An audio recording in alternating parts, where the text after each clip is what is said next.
1845년 12월 25일, 여기 인류 역사상 가장 호화로운 크리스마스 파티가 열리고 있습니다. 장소는 북극해 한가운데. 밖은 영하 50도의 살인적인 추위가 몰아치지만 배 안은 딴 세상입니다. 수정잔에 부딪히는 와인 소리, 최고급 로스트비프 냄새, 그리고 129명의 남자들이 외치는 검대사. 하지만 이 완벽해 보이는 장면이 훗날 발견될 끔찍한 비극의 서막일 줄은 아무도 몰랐습니다. 단 한 명도 살아서 돌아오지 못한 전원 사망. 그들이 맞이하게 될 세 번의 크리스마스는 어떻게 천국에서 지옥으로, 그리고 끝내 인간이길 포기해야 했던 식인의 밤으로 변해갔을까요? 오늘 이건 팝콘 가기야에서 다룰 이야기는 흔한 공포 실화가 아닙니다. 당시 세계 최강대국 영국의 자존심과 최첨단 기술이 대자연의 덫에 걸려 얼마나 처참하게 부서졌는지 보여주는 재난 블록버스터입니다.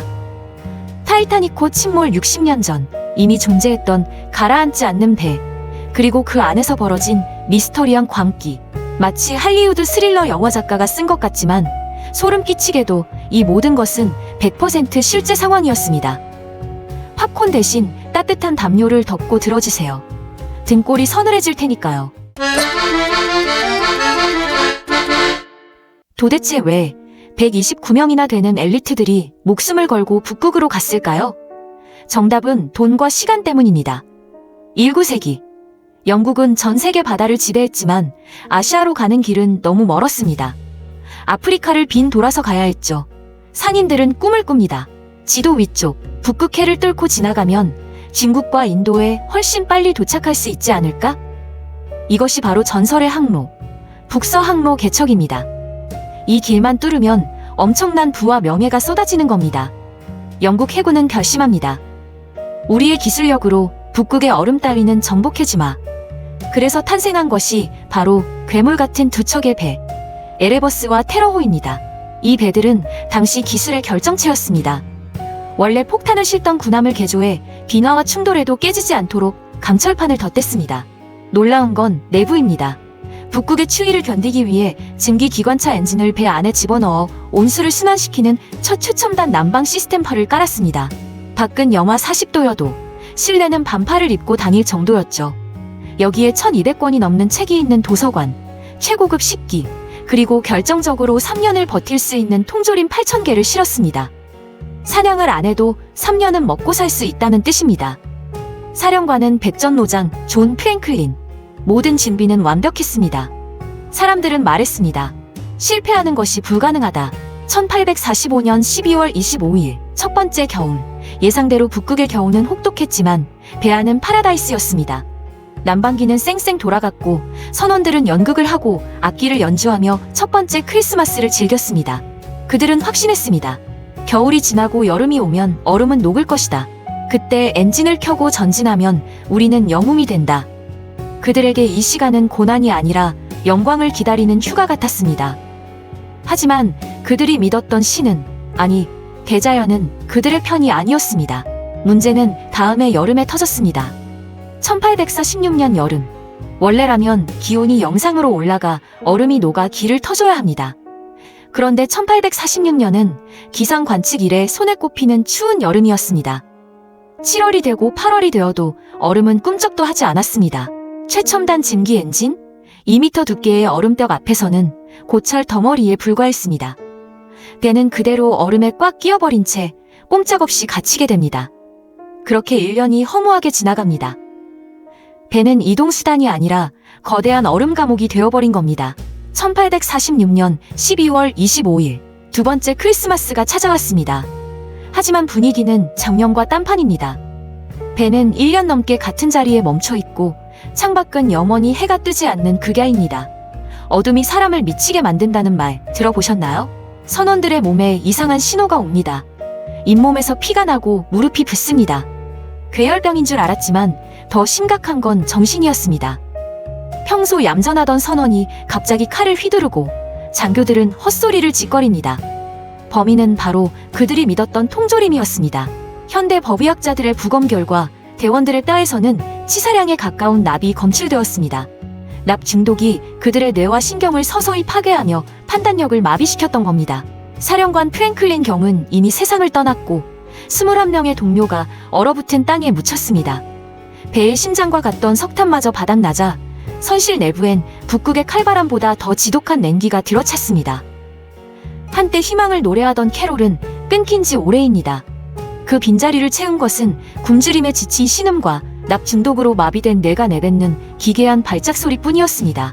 비어버린 식량 창고에는 가죽 장화와 차갑게 식은 동료의 시신만이 남았습니다. 생존 본능이 존엄성을 압도하던 그 순간 그들은 인간으로서 차마 발을 들여놓지 말아야 할 금단의 선택을 하고 맙니다. 굶주림에 미쳐버린 그들은 떨리는 손으로 칼을 들어 어제까지 함께 웃던 동료의 살점을 도려냈습니다. 살기 위해 죽은 전우를 식량으로 삼는 식인이 시작된 것입니다. 결국 더 이상 배에서 버틸 수 없게 되자 생존자들은 얼음에 갇힌 배를 버리고 최후의 행진을 시작합니다. 그런데 그들의 행색은 기이하기 짝이 없었습니다. 식량은 이미 바닥난 상태, 그렇다면 살기 위해선 짐을 최소화해 꺼져가는 체력이라도 아껴야 했습니다. 1분 1초가 급박한 상황에서 무거운 짐은 곧 죽음을 의미했으니까요. 하지만 그들이 썰매에 필사적으로 채워넣은 것은 생존 도구가 아니었습니다. 그들의 썰매 안에는 묵직한 은재 포크와 나이프 세트, 런던 저택에나 어울릴 법한 무거운 커튼봉, 구두약, 그리고 수십 권의 책들이 가득했습니다. 19세기 영국 해군의 규율을 지키려는 눈먼 강박이었을까요?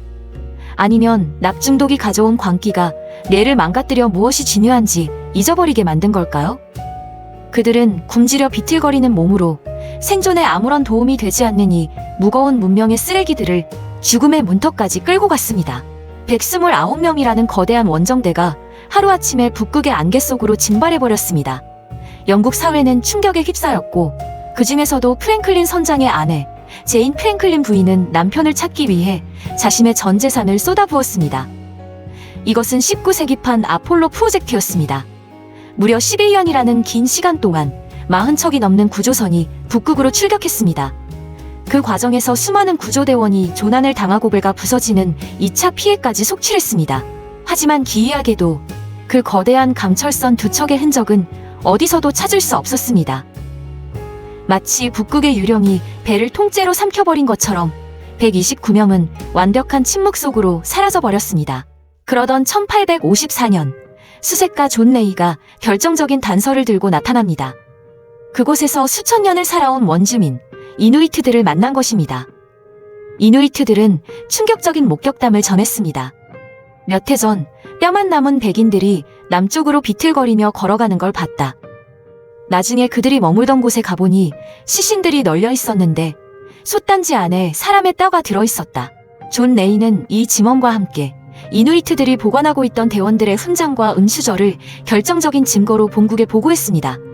하지만 대영 제국의 반응은 싸늘하다 못해 공격적이었습니다. 당대 최고의 지성이라 불리던 작가 찰스 디킨스조차 냉 비난을 퍼부었습니다. 고귀한 영국 해군이 야만인처럼 사람을 먹었을 리 없다. 그건 거짓말쟁이 에스키모들의 비열한 모함이다. 진실은 제국주의의 자존심이라는 거대한 벽 앞에 묵살당했습니다. 영국은 인정할 수 없었던 겁니다. 문명사회의 영웅들이 굶주림 끝에 식인종이 되었다는 그 참혹한 결말을 말이죠. 그렇게 진실이 묻힌 채 160년이라는 세월이 흘렀습니다. 영원한 미스터리로 남을 뻔했던 이 사건은 2014년과 2016년의 기적적인 전환점을 맞이합니다. 캐나다 탐사팀이 최신 음파 탐지기를 동원해 바닷속을 샅샅이 뒤진 끝에 드디어 침몰한 에레버스호와 페로호를 찾아낸 것입니다.